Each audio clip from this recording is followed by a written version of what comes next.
हाँ जी दोस्तों, सत श्री अकाल। मैं सैब सिंह विरक लोहार माजरा अज एक बारी फिर हरचरण सिंह सिद्धू के केस बारे अपने नाल ने पंजाब हरियाणा हाई कोर्ट के उगे वकील श्री सुनील मल्लन। अज आपां इन्हां नाल गलबात करांगे कि जिहड़ा हरचरण सिंह सिद्धू का केस है उहदा हुण तक की बनिया, क्योंकि जिथे वड्डी गिणती दे विच पॉलिटिक लाइव चाहे सोना पंजाब होवे जां फिर सुनील मल्लन चैनल है उस दे उपर वड्डी गिणती उन्हां दी है जिहड़े लोग इंसाफ चाहुंदे ने, जिहड़े चाहुंदे ने कि हरचरण दे परिवार नूं इंसाफ मिले। इस विषय ते आपां गलबात करांगे। मल्लन साहब स्वागत है। सत श्री अकाल वीर जी, दर्शकों नूं सत श्री अकाल जी। मल्लन साहब, हुण तक की कुछ बनिया इस केस दे विच हरचरण सिंह सिद्धू दे?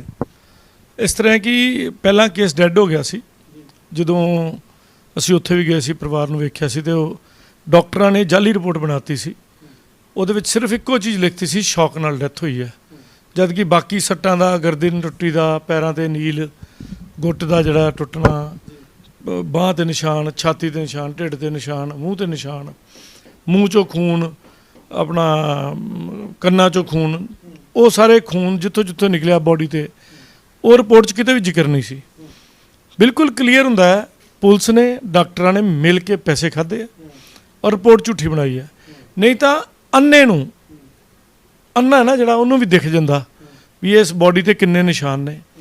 और कई ऐसे सिम्पटम ने जिहड़े मूँहों बोलते हैं कि मर्डर करके इस तरह से सुट्टिया गया, और इत्थे सुट्टण तो बाद फिर बाकी बचा करंट इत्थे लाया गया, अंदरों धमोया लिआंदा गया और नेड़े लिया के इत्थे उहनूं मारिया गया करंट ला के।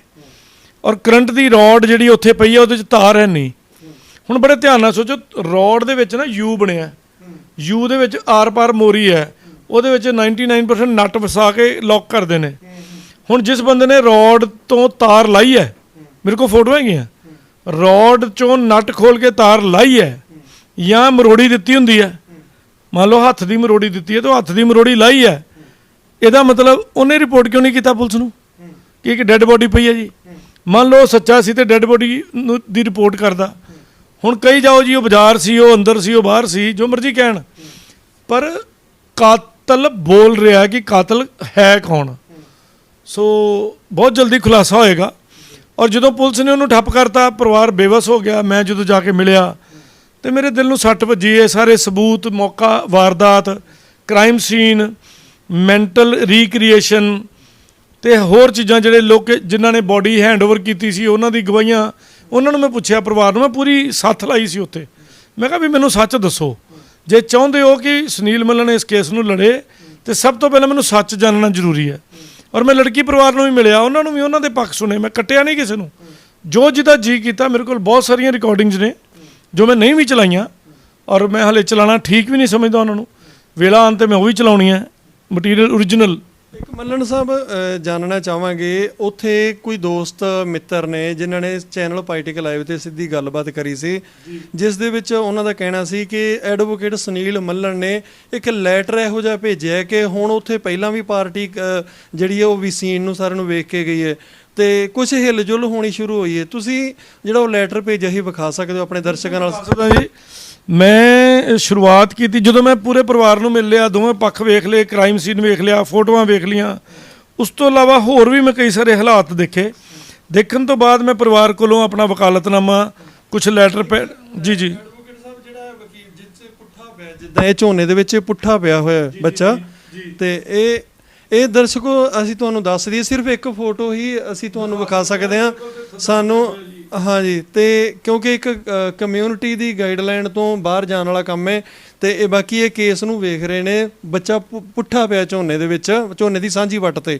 ਤੇ ਉਹ ਮੱਲਣ ਸਾਹਿਬ, ਜਿਹੜਾ ਇਹ ਲੈਟਰ ਹੈ, ਇਹ ਜਿਹੜਾ ਤੁਸੀਂ ਇਹ ਵਿਖਾਇਆ, ਇਹ ਥੋੜਾ ਜਿਹਾ ਆਪਣੇ ਦਰਸ਼ਕਾਂ ਨਾਲ ਸਾਂਝਾ ਕਰੋ ਜੀ। मैं दस दिना, ये लैटर मैं OCM यूपी, फिर उस तो बाद CMO पीलीभीत, SSP यानी कि SP पीलीभीत, उत्थे SP हुंदा, उन्होंने SSP नहीं उत्थे हुंदा, डायरैक्टर विजिलेंस ते DC पीलीभीत, DC ने जिहड़े डिस्ट्रिक्ट कोर्ट दे जिहड़े साडे हुंदे ने, यानी कि मानयोग चीफ जस्टिस साहब जिहड़े इलाहाबाद कोर्ट च बैठे ने, उन्हां दा जिहड़ा कोर्ट मास्टर हुंदा उहदे तक, ते होर कई जिहड़े अदारे ने जिहदे विचों सर्कल ऑफिसर नूं भी भेजी है, ਤੇ ਡਿਸਟ੍ਰਿਕਟ ਐਂਡ ਮਾਨਯੋਗ ਡਿਸਟ੍ਰਿਕਟ ਐਂਡ ਸੈਸ਼ਨ ਜੱਜ ਜਿਹੜੇ ਪੀਲੀਭੀਤ ਦੇ ਨੇ ਉਹਨਾਂ ਨੂੰ ਇਹ ਚਿੱਠੀ ਗਈ ਹੈ ਔਰ ਇਹਦੇ ਵਿੱਚ ਮੈਂ ਕਲੀਅਰ ਲਿਖਿਆ ਕਿ objection letter in FIR number dash PS Madho Tanda FI under section 302 and 34 IPC ਇਹਦੇ ਵਿੱਚ ਬੜਾ ਸਾਫ਼ ਸ਼ਬਦਾਂ 'ਚ ਲਿਖਿਆ ਹੈ ਕਿ ਮੈਂ ਜਦੋਂ ਪੁਲਿਸ ਤੇ ਮੈਡੀਕਲ ਏਜੰਸੀ ਨੂੰ ਵੇਖਿਆ ਕਿ ਉਹ ਇਗਨੋਰ ਕਰ ਰਹੀਆਂ ਫੈਕਟਸ ਨੂੰ ਤੇ ਟਰਾਈ ਕਰ ਰਹੀਆਂ ਡਿਸਟਰੋਇੰਗ ਦੀ ਐਵੀਡੈਂਸ ਮੈਂ ਲਾਈਨ ਪੜ੍ਹ ਕੇ ਸੁਣਾ ਦਿੰਦਾ ਇੰਗਲਿਸ਼ 'ਚ ਆਪਾਂ ਇਹ प्रोग्राम जो हिंदी च करिए मैंने बहुत डिमांड आती पई है आप हिंदी में चाहो तो बोल सकते हैं, आप पंजाबी में चाहो, आपको जैसा ठीक लगे। नहीं, बड़े दोस्तों की डिमांड है, खास करके कुछ मुस्लिम कम्युनिटीज़ हैं वहाँ पे जो पंजाबी नहीं समझती, मुझे उनके फ़ोन भी आए हैं कि साहब आप अच्छा काम कर रहे हो, हमारी कम्युनिटी भी आपके साथ है, क्योंकि ये बड़ी दरिंदे वाली हरकत हुई है, तो आप हिंदी में बात करोगे तो हमारे तक पहुँचती है। तो मैं हिंदी में प्लस अभी इंग्लिश में लाइन बोल देता हूँ। It has been observed that the police and medical agencies are ignoring the facts and trying to destroy the evidence to support the culprit. Destroy evidence करना means धारा 201 IPC जिसमें life imprisonment तक है, उसकी demand करी है। फिर मैंने ये भी बड़ा क्लियर कट लिखा है, after seeing the pictures of the deceased oblique murdered Harcharan Singh, it is clearly evident that lot many injuries seen in photos and videos in presence of police, मैंने आपको जो फोटोएं दिखाई हैं उसमें पुलिस की भी फ़ोटो आ रही है कि पुलिस के सामने वो फोटोग्राफी करेगी। मोर ओवर पुलिस ने भी फ़ोटो खींची हैं, डॉक्टर ने भी फ़ोटो खींची हैं, मैंडेटरी है। और आपको अब आपके चैनल के थ्रू पहली बार बता रहा हूँ, जब पोस्टमार्टम होता है तो वाइटल ऑर्गन जिसमें दिल, लिवर, किडनी और भी कुछ वाइटल ऑर्गन सैंपल के तौर पर बचा के रखे जाते हैं। अगर बच्चे को शॉक दिया गया, उसे मारा गया, तो डर से उसके दिल के ऊपर वो इम्पैक्ट आता है, जिसको हमारे पास साइंस है उसको पढ़ने की। तो इसलिए बच्चे की बॉडी तो बेशक जा चुकी है, उसका हमने संस्कार किया है, स्वर्ग में वास हो, बट उसके ऑर्गन से उसकी उस हिस्ट्री तक मुझे US से कनाडा, अमेरिका कहीं भी भेजना पड़े, इतने समर्थक है ना मेरे पास उस पैसे खर्चने के लिए भी, तो मैं पीछे नहीं हटूंगा। इंडिया में भी ऐसे साइंटिस्ट बैठे हैं जो उस हार्ट को जो निकाला है, जो ऑर्गन निकाले हैं, उसका टेस्ट करके बता देंगे कि इस बच्चा किस लेवल से बाहर निकला है। सिर्फ शॉक लगा था कि मार के डर से भी ये तसिए में गया है। अब ਜਿਸ ਤਰ੍ਹਾਂ ਤੁਸੀਂ ਮੱਲਣ ਸਾਹਿਬ ਕਿਹਾ ਹੈ ਕਿ ਜਿਹੜਾ ਬੱਚਾ ਸੀ ਉਸ ਦੇ ਗੁਰਦੇ, ਜਿਗਰ ਤੇ ਦਿਲ, ਜਿਸ ਤਰ੍ਹਾਂ ਉਹ ਹਾਂ ਹੋਰ ਵੀ ਕੁਝ ਉਸ ਦੇ ਅੰਗ ਹੋਣਗੇ ਸਰੀਰ ਦੇ ਜਿਹੜੇ ਇਸ ਟਾਈਮ ਸੁਰੱਖਿਅਤ ਨੇ, ਜਿਹੜੇ ਡਾਕਟਰਾਂ ਨੇ ਜ਼ਰੂਰੀ ਹੁੰਦਾ ਉਹਨਾਂ ਨੇ ਰੱਖਣੇ ਹੁੰਦੇ ਨੇ, ਤੇ ਤੁਸੀਂ ਉਹਨਾਂ ਨੂੰ ਜੇ ਜ਼ਰੂਰਤ ਪਈ, ਜੇ ਬੇਸ਼ੱਕ ਆਪਣੇ ਭਾਰਤ ਦੇ ਵਿੱਚ ਹੀ ਸਾਡੇ ਸਤਿਕਾਰਯੋਗ ਨੇ ਸਾਰੇ ਵਿਗਿਆਨਕ ਡਾਕਟਰ ਨੇ, ਉਹਨਾਂ ਕੋਲ ਵੀ ਪ੍ਰਬੰਧ ਹੋਣਗੇ, ਪਰ ਜੇ ਤੁਹਾਨੂੰ ਬਾਹਰ ਤੱਕ ਵੀ ਇਹਨਾਂ ਦਾ ਕਹਿਣਾ ਜੇ ਮੈਨੂੰ ਬਾਹਰਲੇ ਦੇਸ਼ 'ਚ ਭੇਜ ਕੇ ਵੀ ਉਹਨਾਂ ਨੂੰ ਚੈੱਕ ਕਰਵਾਉਣਾ ਪਿਆ, ਤਾਂ ਹਰਚਰਨ ਸਿੰਘ ਸਿੱਧੂ ਦੇ ਜਿਹੜੇ ਜਿਗਰ, ਗੁਰਦੇ ਜਾਂ ਹੋਰ ਜਿੰਨੇ ਵੀ ਸਰੀਰ ਦੇ ਅੰਗ ਜਿਹੜੇ ਰੱਖੇ ਹੋਏ ਨੇ ਸੁਰੱਖਿਅਤ, ਉਹਨਾਂ ਨੂੰ ਚੈੱਕ ਕਰਵਾ ਕੇ ਇਹ ਤੈਅ ਤੱਕ ਜਾਣਗੇ। ਇੱਕ ਮੱਲਣ ਸਾਹਿਬ आप बोल रहे थे कि जो उसकी बॉडी थी हरचरण सिंह सिद्धू की, उसको घर से लाकर बाहर मतलब के फेंका गया, अभी आपने बोला है। मैं ये बताता हूँ कि उसको सीन 1 पे, जहाँ भी सीन 1 होगा वहाँ पे उसकी पिटाई की गई बुरी तरह से, ठुड्डे मारे गए हैं, रॉड से माथे पे निशान है, मुंह पे ऐसे निशान है, गले पे हैं, यहाँ पे कट का निशान है, पेट पे बूट के निशान है, टांगों पे मार है, बाजू पे खून है, नाक में खून है, मुंह में खून है, और शायद उसके कान में भी खून है, फोटो से पूरा क्लियर नहीं है। तो सबसे पहले उसे अच्छी तरह मारा गया है और उसकी गर्दन तोड़ी गई है। तोड़ने के बाद फिर उसको खेतों में लाया गया है, खेतों में लाने के बाद उसको करंट दिया गया है। करंट जब दिया गया तो उस समय उस बच्चे की मुट्ठियां बंद हुई हैं और उस मुट्ठी में वो वहाँ की जो फसल है वो फसल उसकी मुट्ठियों में बंद है। बस अगर वो करंट लग के गिरता तो उसको इतनी चोटों के निशान, उसके पैर नीले हैं, उसको लिटा के भी मारा गया है, क्योंकि पैरों की तलियां अगर नीली हैं इट मीन्स कि उस मारने वाले एक से ज़्यादा हैं, रादर मैं कहूँगा 2 से ज़्यादा हैं। एक आदमी उसके अगर पैर पकड़ेगा तो वो खड़ा होकर उसको पकड़ सकता है, मुझे छोड़, इसका मतलब किसी ने उसके कंधे पकड़े, किसी ने उसके पांव पकड़े और तीसरे ने मारा, और मारने वाले भी 2 होंगे, तो एक इस पैर पे मार रहा है, एक इस पैर पे मार रहा है, तो कम से कम 4 या 6 लोगों का ये काम है। और जिन्होंने, जो लोग वो चश्मदीद दे और आज चुप बैठे हैं, उनको भी वार्निंग दे रहा हूँ, सलाखों के पीछे तुम भी जाओगे। क्लियर बोल रहा हूँ, छोड़ूंगा मैं किसी को नहीं। लड़ाई लंबी है, मेरा तो चला गया, बचा नहीं, और बहुत आगे तक जाऊंगा। इसमें आगे मैंने लिखा है and lot many injuries seen in photo and video in presence of police have been missed. मुझे, मैं अंधा हूं, मुझे दिख रही हैं, आपको दिख गई, पब्लिक को दिख गई, पुलिस डॉक्टर को क्यों नहीं दिखी? पुलिस ने उसकी ऑब्जेक्शन लेटर क्यों नहीं बनाई? पुलिस को चाहिए था कि ये मेडिकल गलत हुआ है। और सबसे घटिया और बेशर्मी की हद तब हो गई जब बॉडी को बिना सिले वापस किया गया। खुली की खुली फोटो, खुली की खुली बॉडी, उस बेचारे बच्चे का अंतिम स्नान भी नहीं करा पाया परिवार।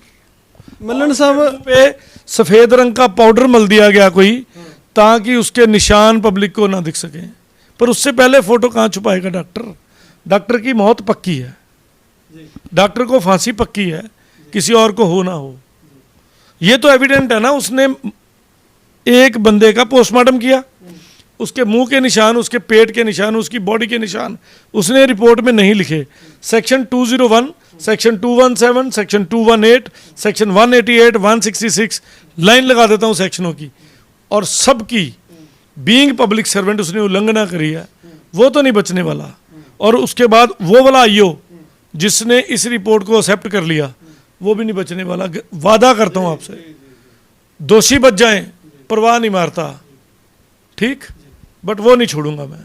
ਜਿਸ ਤਰ੍ਹਾਂ ਮੱਲਣ ਸਾਹਿਬ ਤੁਸੀਂ ਦੱਸਿਆ ਹੈ ਕਿ ਉਸ ਦੇ ਸਰੀਰ ਜਿਹੜਾ ਹੈ ਉਸ ਨੂੰ ਬਿਨਾਂ ਸੀਤੇ ਹੀ ਪਰਿਵਾਰ ਨੂੰ ਦੇ ਦਿੱਤਾ, ਉਹਦੇ ਮੱਥੇ ਤੇ ਉਹਦੇ ਮੂੰਹ ਤੇ ਚਿੱਟੇ ਰੰਗ ਦਾ ਪਾਊਡਰ ਮਲ ਦਿੱਤਾ ਗਿਆ ਵੀ ਤਾਂ ਕਿ ਉੱਥੇ ਪਤਾ ਨਾ ਲੱਗੇ।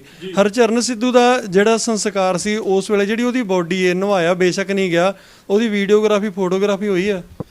देखो जब उस समय परिवार इतने पीड़ा में होता है ना कि वो उस समय उसको खोलना ठीक नहीं था, तो परिवार ने उसको नहीं खोला। उसके बाद हाँ, उसकी खेस में रखी बॉडी की फ़ोटो मेरे पास भी है, और अंदर की फ़ोटो कह रहे हमसे ली नहीं गई, हाथ पांव काम के, दिल रो पड़ा था कि नहीं ले पाएंगे। मैंने कहा बेशक आप भावुक हो गए, पर आपको ज़रूर लेनी चाहिए थी।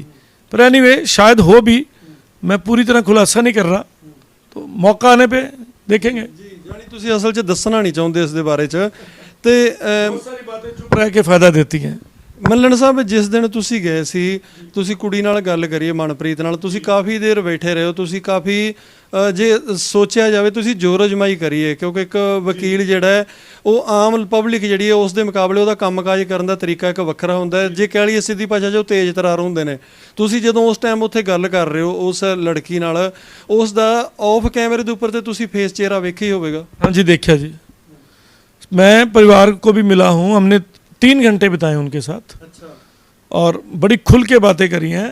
सबसे पहले हम जब गए हमें कोई भी नहीं पता था कौन है, तो हमने जाके कहा जी, मैंने अपनी इंट्रोडक्शन दी कि पाजी मैं सुनील मल्लन एडवोकेट हूँ। तो उन्होंने आगे से कहा मैं आपको पहचान गया। मैं कहा जी वो कैसे? कह रहे आप वो लवप्रीत लाडी वाला केस भी लड़ रहे हो। मैं कहा हाँ जी पाजी मैं लड़ रहा हूँ। तो फिर उन्होंने अपने पानी वानी पिलाया हमें, चाय वाय पूछी हमें, और मुझे पूछा भी आप क्यों आए हो। तो मैंने कहा जी आज मेरा आने का मकसद एक ही है कि एक तो जहाँ उसकी बॉडी मिली वो जो मुझे वो जगह देखनी है, और सेकंड लोग आपके बारे में गंद बोल रहे हैं, खास करके बिटिया के बारे में गंद बोल रहे हैं कि वो ऐसे थी वो वैसे थी, और मैं भगवान को जान देनी है।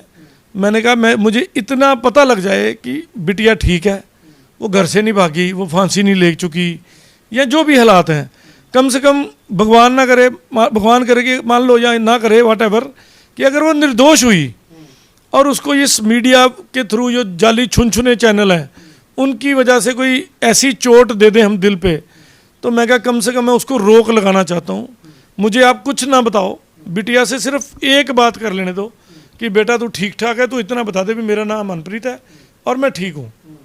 ठीक मतलब ये है कि जिंदा हूँ। नो डाउट वो बड़े ट्रॉमे में थी, बहुत परेशान थी, और इतनी बुरी तरह कांप रही थी कि मैं बता नहीं सकता। ਜਿਨ ਤੁਸੀਂ ਜਦੋਂ ਉਸ ਦੇ ਕੋਲ ਗਏ ਹੋ, ਉਹਨਾਂ ਦੇ ਪਰਿਵਾਰ 'ਚ ਤੁਹਾਡਾ ਕਹਿਣਾ ਹੈ ਕਿ 3 ਘੰਟੇ ਅਸੀਂ ਮਿਲੇ ਆ ਉੱਥੇ, 3 ਘੰਟੇ ਰਹੇ ਆ ਕੁੜੀ ਦੇ ਮਨਪ੍ਰੀਤ ਦੇ ਘਰ ਦੇ ਵਿੱਚ। ਉਸ ਸਮੇਂ ਦੇ ਦੌਰਾਨ ਉਹ ਕੁੜੀ ਤੁਸੀਂ ਕਹਿ ਰਹੇ ਹੋ ਵੀ ਕੰਬ ਰਹੀ ਸੀ, ਬੜੀ ਘਬਰਾਈ ਹੋਈ ਸੀ, ਪਰੇਸ਼ਾਨ ਸੀ। ਜਿਹੜੀ ਕੁੜੀ ਹੈ ਉਹ ਤੁਹਾਡੇ ਨਾਲ ਜਿਸ ਟਾਈਮ ਤੁਸੀਂ ਗੱਲ ਕਰਦੇ ਹੋ ਉਹ ਟੋਟਲ ਟਾਈਮ ਜਿਹੜਾ ਉਹ ਲਗਭਗ 10 ਕੁ ਮਿੰਟ ਦਾ ਹੈ। ਹਾਂ, ਗੱਲ ਕਰਦੇ ਆ 15-20 ਸੈਕਿੰਡ ਦਾ, ਅਦਰਵਾਈਜ਼ ਉਹ 10 ਕੁ ਮਿੰਟ ਦਾ ਜਦੋਂ ਤੁਸੀਂ ਜਾਂਦੇ ਹੋ, ਸ਼ੋਅ ਹੁੰਦਾ ਹੈ। ਹਾਂ, ਤਾਂ ਉਸ ਸਮੇਂ ਤੋਂ ਬਾਅਦ ਜਿਹੜੀ ਕੁੜੀ ਹੈ ਉਹ 3 ਘੰਟੇ ਦੇ ਦੌਰਾਨ ਤੁਹਾਡੇ ਸਾਹਮਣੇ ਉਸ ਤੋਂ ਬਾਅਦ 'ਚ ਉਸ ਟਾਈਮ ਤੋਂ ਮਿਲਣ ਤੋਂ ਬਾਅਦ ਤੁਰਦੀ ਫਿਰਦੀ ਵਿਹੜੇ 'ਚ ਮਿਲੀ ਹੈ ਤੁਹਾਨੂੰ? बताना ज़रूरी नहीं है अभी, ठीक है, रिक्वेस्ट है, बताना ज़रूरी नहीं है। हाँ, हम परिवार से मिले हैं, परिवार में उन्होंने आस पड़ोस के ग्राम पंचायत के मेंबर्स को बुलाया है, उन्होंने भी मुझे पहचाना है। मैंने अपना विजिटिंग कार्ड तक दिया उनको कि मैं ऑथेंटिक हूँ। मैंने अपने साथ कुलविंदर जी थे जो अनलिमिटेड वाले, उनकी इंट्रोडक्शन कराई है। हमने कैमरे सब कुछ गाड़ी में रखा है और उनकी ड्यू परमिशन के साथ उनको पॉजिटिव करके कन्विंस करके कि पाजी भगवान, मतलब मान लो आपने कुछ किया होगा ना तो कानून का रास्ता है आपको पनिशमेंट लेने का, देने का, लेने का, सब कुछ करने का। फिर आपके पास उसके अधिकार हैं उसको अपोज करने के।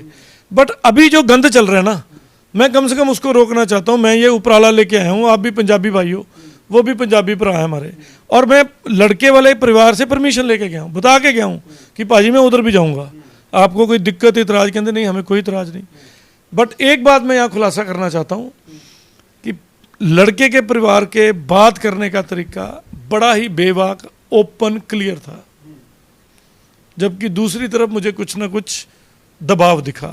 ठीक है, यानी मुंडे सकता है कि वो इस वजह से कि जो लोगों ने गंद फैलाया हुआ था उस वजह से है, या किस वजह से, वो वजह अभी मैं नहीं बता सकता, बट था कुछ जी। ਤੇ ਇੱਕ ਵਕੀਲ ਸਾਹਿਬ, ਜਿਹੜਾ ਇਹ ਵਾਲਾ ਕੇਸ ਹੈ, ਇਸ ਦੇ ਵਿੱਚ ਜਦੋਂ ਤੁਸੀਂ ਇਹ ਚਿੱਠੀ, ਅਸੀਂ ਆਪਣੇ ਪਿਆਰੇ ਦਰਸ਼ਕਾਂ ਨੂੰ ਮੈਂ ਦਿਖਾ ਰਿਹਾ ਹਾਂ ਕੈਮਰੇ ਦੇ ਉੱਪਰ, ਤੁਸੀਂ ਵੇਖ ਸਕਦੇ ਹੋ, ਤੇ ਇਸ ਦੀਆਂ ਟੋਟਲ 5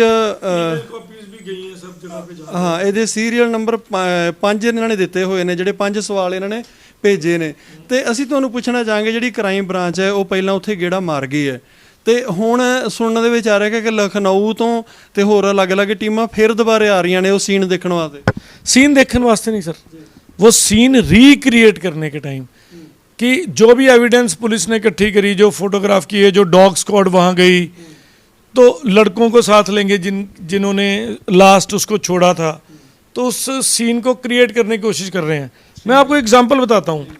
मान लीजिए ये रोड है, ये रफ पेपर लेता हूँ मैं, मान लीजिए ये रोड है, ये और लड़की का घर ये है, तो यहाँ से एक रास्ता आता है यूं करके, मेन रोड से ऐसे एक रास्ता आता है जहाँ पे सिर्फ कार जा सकती है, और घर के बाहर एक वो डेरा बनाया हुआ है, शेड बनाई हुई है बड़ी अच्छी, जिस पे वो ध्यान रखते हैं।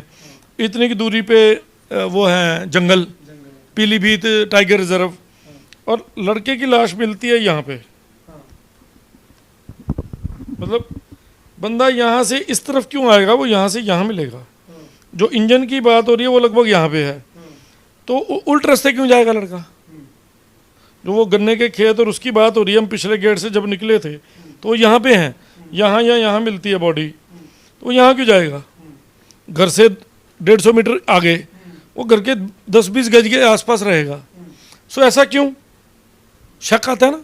ਮੈਂ ਆਪਣੇ ਪਿਆਰੇ ਦਰਸ਼ਕਾਂ ਨਾਲ ਇਹ ਗੱਲ ਸਾਂਝੀ ਕਰਨੀ ਚਾਹਾਂਗਾ। ਵਕੀਲ ਸਾਹਿਬ ਦਾ ਕਹਿਣਾ ਹੈ ਕਿ ਕੇ ਵਾਲੀ ਸੜਕ ਹੈ, ਇੱਥੋਂ ਘੁੰਮ ਕੇ ਇਹ ਡੇਰਾ ਉਹਨਾਂ ਦਾ, ਤੇ ਇੱਕ ਇਹ ਵਾਲਾ ਜਿਹੜਾ ਗੰਨੇ ਦੀ ਇਹ ਵੱਟ ਹੈ, ਇਹ ਵਾਲੀ ਜਿਹੜੀ ਹੈ, ਹਾਂ, ਇਹ ਇਹਨਾਂ ਦਾ ਜਿਹੜਾ ਕਹਿਣਾ ਇਹ ਹੈ ਕਿ ਜਦੋਂ ਇਸ घਰ ਤੋਂ ਜਾਵੇਗਾ ਤਾਂ ਜਿਹੜੀ ਤਾਰ है, हाँ हाँ, अगर ये यहाँ से भी उतर के इधर से आया तो घर यहाँ जाता है ना, एंगल देखो ना, इधर से भी मान लो बीच में, अब तो बीच में रास्ता नहीं था, तार लगी हुई थी दूसरी वाली, तो यहाँ से आएगा तो यहाँ से यूं जाएगा ना, यहाँ से यूं इधर जाने का क्या काम है? और यहाँ पे कोई बम्बी नहीं, कोई कुछ नहीं, कहीं बैठने की, कहीं लेटने की जगह नहीं है। मान लो वो छुपना भी चाहता, लेटना भी चाहता, तो यहाँ थोड़ी लेटता, वो लेटता यहाँ इंजन के पास, बम्बी के पास, कहीं इधर उधर।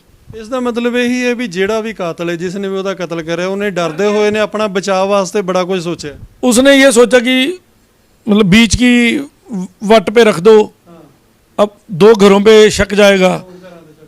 तो जबकि एक बात और सुनने को मिलती है कि जो दूसरा घर है उनकी लड़की के परिवार से लड़ाई बहुत है। हाँ, आपस में बनती नहीं बिल्कुल। मतलब ਜਿਹੜਾ ਦੂਜਾ ਘਰ ਹੈ ਡੇਰੇ ਤੋਂ, ਉਹਨਾਂ ਦੀ ਆਪਸ 'ਚ ਬਣਦੀ ਨਹੀਂ। वहाँ पे सिचुएशन क्या है कि खेत है, 2-4 एकड़ के बाद अगला डेरा, 2-4 एकड़ के बाद अगला डेरा, कहीं 5-5 एकड़ के बाद डेरा। तो ये नहीं, घर जुड़े हुए नहीं है, वो एरिया बिल्कुल बॉर्डर एंड पे है।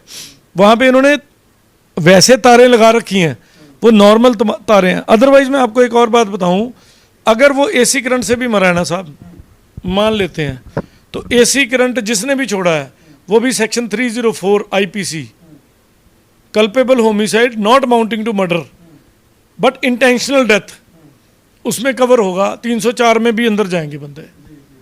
अब वो प्रूव करेंगे कि मैं था कि वो था, तो कम से कम 302 अगर मान लो टूटती है, मान लो मैं इतना कॉन्फिडेंट हूँ, डॉक्टर तो नहीं बचेगा, ये तो श्योर हूँ मैं। और उन 2 घरों में से अब ये वेरीफाई होगा। दूसरा घर कहता हम कभी तार लगाते ही नहीं, मैं उनसे भी मिला, वो कहता भाजी ਅਸੀਂ ਤਾਰ ਲਾਉਂਦੇ ਹੀ ਨਹੀਂ। ਅੱਛਾ, ਤੁਸੀਂ ਜਿਹੜੀ ਕੁੜੀ ਦੇ ਜਿਹੜੇ ਦੂਸਰੇ ਗਵਾਂਢੀ ਨੇ ਉਹਨਾਂ ਦੀ ਆਪਸ ਵਿੱਚ ਬੋਲਚਾਲ ਨਹੀਂ, ਪਰ ਮਿਲ ਕੇ ਤੁਸੀਂ ਉਹਨਾਂ ਨੂੰ ਵੀ ਆਏ ਹੋ। मैं तो सर पूरा सीन अपने मन में रिक्रिएट करके भी क्यों हुआ होगा, क्योंकि जो दिमाग वकीलों वाला है वो इस्तेमाल किया मैंने। मैं बार बार कह चुका हूँ कातिलों का मुझे पूरा पता है, पर मैं जाहिर नहीं कर रहा हूँ। अभी मौका आने पे वो भी करूँगा, ये कानून का काम है। मैं ओपिनियन के बेस पे दूंगा, मेरे आगे हालात आ जाए मैं रिक्रिएशन में चला जाऊँगा। अभी जो लखनऊ से है वो एक टीम आ रही है पूरी जो क्राइम सीन रिक्रिएट करती है, और भगवान की दया से हमने जो चिट्ठी डाली है उसका असर है। और भी जो इंक्वायरियाँ हो रही हैं, और भी जो पीछे एक जो लड़का है लवप्रीत लब्बा, उसके पास आए थे पूछताछ करने, तो एक मुझे बोला रात को 10 बजे, कहना भाजी मेरे से एक खाली पेपर साइन करा के ले गए हैं। मैं कहा तू बेवकूफ़ है, मुझे फ़ोन कर मौके पे कि भाजी ऐसे हुआ है। तो मैंने उसे समझाया, मैं कहा कोई बात नहीं, मैं अभी फ़ोन लगाता हूँ। मैंने उसी समय जिस नंबर से उसको फ़ोन आया था पुलिस का, मैंने फ़ोन किया। मैं कहा हाँ जी सर वो बोल रहे हो? कहना हाँ जी। मैं कहा साहब मेरा नाम सुनील मलन है, मैं वकील हूँ और इस केस को देख रहा हूँ। मेरी एक रिक्वेस्ट थी कि बच्चे ने ये डर आया उसके मन में, तो कह रहा साहब कोई बात नहीं, सुबह लड़के को भेजो, पेपर वापस ले जाए, हमें सिर्फ अपना आईडी प्रूफ फोटो कापी करके दे दे। तो कोऑपरेशन का लेवल मैंने पूछा भी, हाँ भाई पहले भी यही था, तुम्हारी पुलिस तो इतनी अच्छी है, तुम मुझे कह रहे हो हमारी सुनवाई नहीं हो रही थी। कहता सर आपकी चिट्ठी के बाद ही हुई है, पहले तो हमसे बात भी नहीं करते थे। इवन सुबह भी जब आए हैं मेरे पास या मेरे घर वालों के पास तो हमें डांट मार रहे थे। आपकी चिट्ठी के बाद उन्होंने यहाँ तक बोला कि वकील साहब को मत बताया करो, हमें सीधी बात कर लिया करो भैया जो चाहिए। ਅੱਛਾ ਸਰ, ਹੁਣ ਆਪਾਂ ਥੋੜਾ ਪੰਜਾਬੀ ਦੇ ਵਿੱਚ ਆਪਣੇ ਦਰਸ਼ਕ ਜਿਹੜੇ ਨੇ ਕਈ ਉਹ ਨੇ ਜੋ ਹਿੰਦੀ ਨਹੀਂ ਤੇ ਅੰਗਰੇਜ਼ੀ ਜਾਂ ਪੰਜਾਬੀ ਨੂੰ ਸਮਝਦੇ ਨੇ, ਥੋੜੀ ਆਪਾਂ ਨੂੰ ਸਮੱਸਿਆ ਆ ਸਕਦੀ ਹੈ। ਦੋਸਤੋ ਦੱਸ ਦਈਏ ਕਿ ਜਦੋਂ ਇਹਨਾਂ ਨੇ ਇਹ ਲੈਟਰ ਭੇਜਿਆ ਡਾਕਟਰ ਨੂੰ ਖਾਸ ਕਰਕੇ, ਤੇ ਡਾਕਟਰ ਜਿਹੜੇ ਨੇ ਉਹ ਇਹਨਾਂ ਦੇ ਹਿਸਾਬ ਨਾਲ ਫਸ ਰਹੇ ਨੇ ਬੜੇ ਕਸੂਤੇ, ਜਿਹੜੇ ਪੁਲਿਸ ਪ੍ਰਸ਼ਾਸਨ ਹੈ ਉਹ ਵੀ ਫਸ ਰਿਹਾ। ਤੇ ਇਸ ਤੋਂ ਇਲਾਵਾ ਜਿਹੜਾ ਉਹਨਾਂ ਦਾ ਲਵਪ੍ਰੀਤ ਲੱਭਾ ਉਹਦਾ ਦੋਸਤ ਸੀ ਜਿਸ ਦੇ ਨਾਲ ਉਹ ਗਿਆ ਸੀ, ਮੁੰਡਾ ਜਿਹੜਾ ਹਰਚਰਨ ਸਿੰਘ ਸਿੱਧੂ ਤੇ ਨਿਰਮਲ ਸਿੰਘ ਨਿੰਮਾ ਉਹ ਉਹਨਾਂ ਦਾ ਨਾਮ ਸੀ। ਤੇ ਜਿਹੜਾ ਨਿਰਮਲ ਸਿੰਘ ਨਿੰਮਾ ਹੈ, ਤੁਸੀਂ ਉਹਨਾਂ ਨੂੰ ਇਹ ਸਵਾਲ ਕਰਿਆ ਵੀ ਜਿਹੜੀ ਸਾਰੀ ਰਾਤ ਉਹਨਾਂ ਨੇ ਉਹਦੀ ਮਾਂ ਨੂੰ ਘਰ ਜਾ ਕੇ ਉਹਨਾਂ ਨੂੰ ਕਿਉਂ ਨਹੀਂ ਦੱਸਿਆ ਮੁੰਡਾ ਮਿਲਦਾ ਨਹੀਂ ਪਿਆ? ਨਹੀਂ, ਮੈਂ ਦੱਸਦਾ ਜੀ, 8 ਵਜੇ ਦਾ ਟਾਈਮ ਹੈ, 8 ਤੋਂ 8:15 ਦੇ ਵਿਚਕਾਰ ਜਦੋਂ ਆਪਣੇ ਪਿੰਡੋਂ ਨਿਕਲਦੇ 30 ਕਿਲੋਮੀਟਰ ਦੀ ਸਫ਼ਰ ਹੈ, 35 ਕਿਲੋਮੀਟਰ ਦਾ। ਤੇ ਹਰਚਰਨ ਚਰਨ ਕਹੂੰਗਾ ਉਹਨੂੰ ਮੈਂ, ਚਰਨ ਉਸ ਵੇਲੇ ਕਹਿ ਰਿਹਾ ਸੀ ਕਿ ਗੱਡੀ ਹੌਲੀ ਚਲਾਓ, ਮੇਰਾ 9:15 ਦਾ ਟਾਈਮ ਹੈ ਮਿਲਣ ਦਾ। ਟਾਈਮ ਮਿਲਿਆ ਸੀ 9:15 ਦਾ, ਕੁੜੀ ਨੇ ਟਾਈਮ 9:15 ਦਾ ਦਿੱਤਾ ਸੀ। ਉਹ ਗੱਡੀ ਹੌਲੀ ਚਲਾ ਰਹੇ ਸੀ, ਉਹ 9 ਵਜੇ ਉੱਥੇ ਪਹੁੰਚਦੇ ਆ, ਸਲੋ ਚੱਲਦੇ ਮੋਟਰਸਾਈਕਲ ਤੋਂ। ਹਰਚਰਨ ਪਿੱਛੇ ਬੈਠਾ ਸੀ, ਉਹ ਹਲਕਾ ਜਿਹਾ ਜੰਪ ਕਰਕੇ ਉਤਰ ਕੇ ਪੈਦਲ ਤੁਰਨਾ, ਉਹਨਾਂ ਨੂੰ ਕਹਿੰਦਾ ਤੁਸੀਂ ਨਹੀਂ ਰੁਕਣਾ, ਤੁਸੀਂ ਚੱਲਦੇ ਜਾਓ ਅੱਗੇ। ਉਹ ਅੱਗੇ ਜਾਂਦੇ ਨੇ 2 ਕਿਲੋਮੀਟਰ, ਉੱਥੋਂ ਫਿਰ ਵਾਪਸ ਮੋੜਦੇ ਨੇ ਮੋਟਰਸਾਈਕਲ, ਉੱਥੇ ਨਹੀਂ ਰੁਕਦੇ ਕਿ ਕਿਸੇ ਨੂੰ ਸ਼ੱਕ ਨਾ ਪਵੇ, ਕਿਉਂਕਿ ਬਿਲਕੁਲ ਭਾਜੀ ਦਿਨੇ ਨਹੀਂ ਸਾਨੂੰ ਬੰਦਾ ਲੱਭਾ ਉੱਥੇ ਜਾਣ ਨੂੰ, ਰਾਤ ਦੀ ਤੇ ਬੜੀ ਦੂਰ ਦੀ ਗੱਲ ਹੈ ਨਾ। ਸਾਨੂੰ ਦਿਨ ਦੇ ਟਾਈਮ, ਉਹ ਵੀ ਮੇਰੇ ਕੋਲ ਇੱਕ ਲੋਕਲ ਬੰਦਾ ਸੀ, ਅੱਜ ਤੋਂ 4 ਸਾਲ ਪਹਿਲਾਂ ਮੈਂ ਕਿਸੇ ਦਾ ਕੇਸ ਲੜਿਆ ਸੀ ਤਰਨਤਾਰਨ ਸਾਹਿਬ, ਉੱਥੇ ਉਹਦੇ ਖਿਲਾਫ ਕਿਸੇ ਨੇ ਕੋਈ ਝੂਠਾ ਕੇਸ ਪਾਤਾ ਸੀ। ਉਹ ਕੈਂਸਰ ਪੇਸ਼ੈਂਟ ਹੈ ਵਿਚਾਰਾ, ਉਹਦੀ ਮੈਂ ਜ਼ਮਾਨਤ ਵਗੈਰਾ ਕਰਾਈ, ਉਹਨੂੰ ਮੈਂ ਰਿਲੀਫ ਦਿੱਤਾ। ਤੇ ਮੈਂ ਜਦੋਂ ਜਾ ਰਿਹਾ ਸੀ ਪੀਲੀਭੀਤ ਤੇ ਮੇਰੇ ਮੁੰਸ਼ੀ ਨੇ ਉਹਨੂੰ ਮੈਸੇਜ ਪਾਤਾ, ਮੇਰੇ ਵੀ ਦਿਮਾਗ 'ਚ ਆਇਆ, ਮੈਂ ਕਿਹਾ ਯਾਰ ਉਹਨੂੰ ਦੱਸ ਦੀ ਬੰਦੇ ਨੂੰ। ਤੇ ਉਹਨੇ ਮੈਸੇਜ ਪਾਤਾ ਕਿ ਸਰ ਵਕੀਲ ਸਾਹਿਬ ਚੰਡੀਗੜ੍ਹ ਆ ਰਹੇ हैं। तो ਉਹਦਾ ਮੈਨੂੰ फ़ोन ਹੈਗਾ 4 बजे। मैं कहा आप सो जाओ भाई साहब, शोभा जी, मैं रात को 2-3 बजे पहुंचूंगा क्योंकि 700 किलोमीटर 12-14 घंटे का सफ़र है। कह रहा ना साहब, एक तो होटल बुक कराओ कैंसिल और आप मेरे घर रहोगे। तो उस ने बड़ी इज्जत की साड़ी, और ਉਹਦਾ ਘਰ ਲੜਕੀ ਵਾਲਿਆਂ ਦੇ ਘਰ ਤੋਂ ਸਿਰਫ 10 ਕਿਲੋਮੀਟਰ ਪਿੱਛੇ ਹੈ। ਤੇ ਅਸੀਂ ਉਹਦੇ ਘਰ ਰੁਕੇ, ਸਾਨੂੰ ਤੇ ਕੁਝ ਵੀ ਨਹੀਂ ਸੀ ਪਤਾ। ਫਿਰ ਸਵੇਰੇ ਉਹਨੂੰ ਕਿਹਾ ਵੀ ਅਸੀਂ ਇੱਥੇ ਜਾਣਾ ਚਾਹੁੰਦੇ ਹਾਂ, ਫਿਰ ਉਹ ਸਾਨੂੰ ਉੱਥੇ ਲੈ ਕੇ ਗਿਆ ਨਾਲ। ਉਹ ਲੋਕਲ ਸੀ ਤੇ ਉਹਨੇ ਪੁੱਛ ਕੇ ਸਾਨੂੰ ਲੈ ਗਿਆ, ਅਸੀਂ ਇਕੱਲੇ ਕਦੇ ਵੀ ਨਹੀਂ ਸੀ ਜਾ ਸਕਦੇ। ਮਤਲਬ ਤੁਹਾਡਾ ਕਹਿਣ ਦਾ ਹੈ ਕਿ ਉਹ ਇੰਨਾ ਔਖਾ ਰਸਤਾ ਹੈ ਵੀ ਉੱਥੇ ਦਿਨ ਦੇ ਵਿੱਚ ਨਹੀਂ ਪਤਾ ਲੱਗਦਾ, ਤੇ ਰਾਤ ਨੂੰ ਜਿਹੜੇ ਨਿੰਮਾ ਤੇ ਲੱਭਾ ਉਹ ਦੋਨਿਆਂ ਨੇ ਉਹਨੂੰ ਉਤਾਰ ਕੇ ਚਲੇ ਗਏ। ਫਿਰ ਉਸ ਤੋਂ ਵਾਪਸ ਆਏ ਤੇ ਉਹਨਾਂ ਨੇ ਘਰ ਕਿਉਂ ਨਹੀਂ, ਮੇਰਾ ਸਵਾਲ ਇਹ ਸੀ, ਉਹਦੀ ਮਾਂ ਨੂੰ ਕਿਉਂ ਨਹੀਂ ਦੱਸਿਆ ਵੀ ਲੱਭਦਾ ਨਹੀਂ ਹੁਣ ਹਰਚਰਨ? ਨਹੀਂ ਉਹਨਾਂ ਨੇ ਤੇ ਪਹਿਲਾਂ ਉਹਨਾਂ ਨੂੰ ਸ਼ੱਕ ਜਦੋਂ ਪਿਆ ਉਹਨਾਂ ਨੇ ਰਾਤ ਨੂੰ ਦੱਸ ਦਿੱਤਾ ਕਿ ਉਹਨੂੰ ਅਸੀਂ ਛੱਡ ਕੇ ਆਏ ਆ ਤੇ ਆ ਕੁਛ ਤੜਕੇ 'ਚ ਜਾ ਕੇ, ਪਰ ਰਾਤ ਨੂੰ ਉਹਨਾਂ ਨੇ ਕਿਹਾ ਵੀ ਸ਼ਾਇਦ ਉਹ ਉੱਥੇ ਆਪਸ 'ਚ ਮੁਲਾਕਾਤ ਹੋ ਗਈ ਹੈ ਜਾਂ ਕੀ ਹੋਇਆ ਤੇ ਉਹ ਉਸ ਡਾਇਲਮਾ 'ਚ ਸੀ। ਅੱਛਾ, ਫਿਰ ਉਹ ਵਾਪਸ ਵੀ ਗਏ ਨੇ ਮੁੰਡੇ, ਪਰ ਕਹਿੰਦੇ ਅਸੀਂ ਡਰਦੇ ਨਹੀਂ ਗਾਂ ਗਏ ਕਿ ਕਿਤੇ ਸਾਨੂੰ ਨਾ ਕੋਈ ਫੜ ਲਵੇ। ਸੋ ਕਹਿੰਦਾ ਅਸੀਂ ਸੋਚਿਆ ਵੀ ਸਵੇਰੇ ਆ ਕੇ ਫਿਰ ਦੁਬਾਰਾ ਫਿਰ ਰਾਤ ਉਹ ਸਾਰੀ ਫਿਰ ਉਹਨਾਂ ਨੇ ਸਟੋਰੀ ਰਿਵੀਲ ਕੀਤੀ। ਪਰਿਵਾਰ ਨੇ ਸਵੇਰ ਤੱਕ ਦੀ ਇੰਤਜ਼ਾਰ ਕੀਤੀ ਵੀ ਚਲੋ ਜੇ ਮੰਨ ਲਓ ਕੁੜੀ ਵਾਲਿਆਂ ਨੇ ਵੀ ਫੜ ਕੇ ਭਾਲਿਆ ਹੋਏਗਾ ਤੇ ਕੁੱਟਿਆ ਹੀ ਹੋਊਗਾ ਨਾ ਵੱਧ ਤੋਂ ਵੱਧ, ਸਵੇਰੇ ਜਾ ਕੇ ਲੈ ਆਵਾਂਗੇ। ਪਰ ਉਹਨਾਂ ਨੂੰ ਨਹੀਂ ਸੀ ਪਤਾ ਕਿ ਉਹਦੀ ਡੈੱਡ ਬੋਡੀ ਮਿਲਣੀ ਹੈ। ਪਰ ਉਸ ਤੋਂ ਬਾਅਦ ਉੱਥੇ ਤਰਾਹੀ ਮਚ ਗਈ। ਜਿਵੇਂ ਇੱਕ ਆਖਰੀ ਸਵਾਲ ਹੈ ਮੱਲਣ ਸਾਹਿਬ, ਜਿਵੇਂ ਉਹਨਾਂ ਨੇ ਤੁਹਾਡੇ ਕਹਿਣ ਦੇ ਹਿਸਾਬ ਨਾਲ ਵੀ ਉਹਨੂੰ ਕੁੱਟਿਆ ਪਹਿਲਾਂ ਹੋਰ ਜਗ੍ਹਾ ਤੇ ਗਿਆ, ਕਰੰਟ ਕਿਸੇ ਹੋਰ ਜਗ੍ਹਾ ਤੇ ਲਾਇਆ ਗਿਆ, ਤੇ ਕੁਝ ਇਸ ਤਰ੍ਹਾਂ ਦਾ ਵੀ ਉੱਥੇ ਸੁਣਨ ਨੂੰ ਮਿਲਿਆ ਕਿ ਜਿਹੜੀ ਲੜਕੀ ਲੜਕਾ ਹਨ ਦੋਨੇ ਇਤਰਾਜ਼ਯੋਗ ਹਾਲਤ ਦੇ ਵਿੱਚ ਵੇਖ ਲਿਆ ਕਿਸੇ ਨੇ। ਮੈਂ ਇਹਦੇ ਤੇ ਕੋਈ ਟਿੱਪਣੀ ਨਹੀਂ ਕਰਨਾ ਚਾਹੁੰਦਾ, ਹਲੇ ਕੁਝ ਨਹੀਂ ਕਹਿਣਾ ਚਾਹੁੰਦਾ। ਮੌਕਾ ਆਏਗਾ ਉਹ ਵੀ ਰਾਜ ਖੋਲਾਂਗੇ। ਪਤਾ ਤੇ ਬਹੁਤ ਕੁਝ ਹੈ ਬਟ ਹਲੇ ਰਾਜ ਹੀ ਰਹਿਣ ਦੋ ਹਲੇ। ਸੋ ਦੋਸਤੋ, ਇਹ ਸੀ ਹੁਣ ਤੱਕ ਦੀ ਹਰਚਰਨ ਸਿੰਘ ਸਿੱਧੂ ਕੇਸ ਸੰਬੰਧੀ ਜਾਣਕਾਰੀ। ਇੱਕ ਵਾਰੀ ਫੇਰ ਦੁਬਾਰੇ ਉਸ ਸੀਨ ਨੂੰ ਉਸੇ ਤਰ੍ਹਾਂ ਫਿਲਮ ਵਾਂਗ ਦੁਬਾਰਾ ਬਣਾ ਕੇ ਜਿਹੜੀ ਕ੍ਰਾਈਮ ਬ੍ਰਾਂਚ ਹੈ ਉਹ ਫੇਰ ਦੁਬਾਰੇ ਵੇਖੇਗੀ। ਜਿਹੜੇ ਉਹਨਾਂ ਦੇ ਸੁੰਘਣ ਵਾਲੇ ਕੁੱਤੇ ਆਪਾਂ ਕਹਿ ਸਕਦੇ ਹਾਂ, ਜਿਹੜਾ ਡੌਗ ਸਕੁਐਡ ਹੈ, ਉਸੇ ਤਰ੍ਹਾਂ ਹੀ ਲਿਆ ਕੇ ਉਹ ਫਿਲਮਾਈ ਜਾਵੇਗੀ ਦੁਬਾਰੇ। ਫੇਰ ਉਸ ਸੀਨ ਨੂੰ ਉਵੇਂ ਦੁਬਾਰੇ ਜਿਸ ਤਰ੍ਹਾਂ ਫਿਲਮਾਂ 'ਚ ਆਪਾਂ ਵੇਖਦੇ ਹਾਂ ਨਕਲੀ, ਉਹ ਫਿਲਮ ਵਾਂਗ ਬਣਾਇਆ ਜਾਵੇਗਾ ਕਿ ਆਖਰ ਦੋਸ਼ੀ ਕੌਣ ਹੈ, ਸਹੀ ਦੋਸ਼ੀ ਤੱਕ ਪਹੁੰਚਿਆ ਜਾਵੇਗਾ।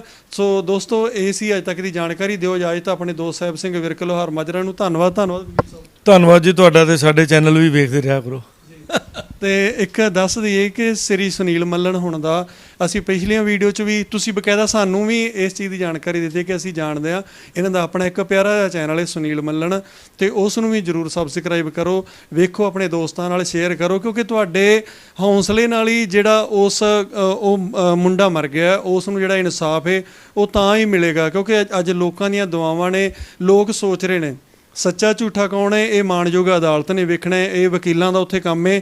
ਪਰ ਪਰਮਾਤਮਾ ਦੀ ਦਰਗਾਹ ਦੇ ਵਿੱਚ ਉਹਨਾਂ ਨੂੰ ਪਤਾ ਹੈ। ਖੈਰ, ਜੋ ਵੀ ਨਤੀਜਾ ਹੋਏਗਾ ਸਾਹਮਣੇ ਆ ਜਾਵੇਗਾ। ਦਿਓ ਇਜਾਜ਼ਤ, ਬਹੁਤ ਬਹੁਤ ਧੰਨਵਾਦ।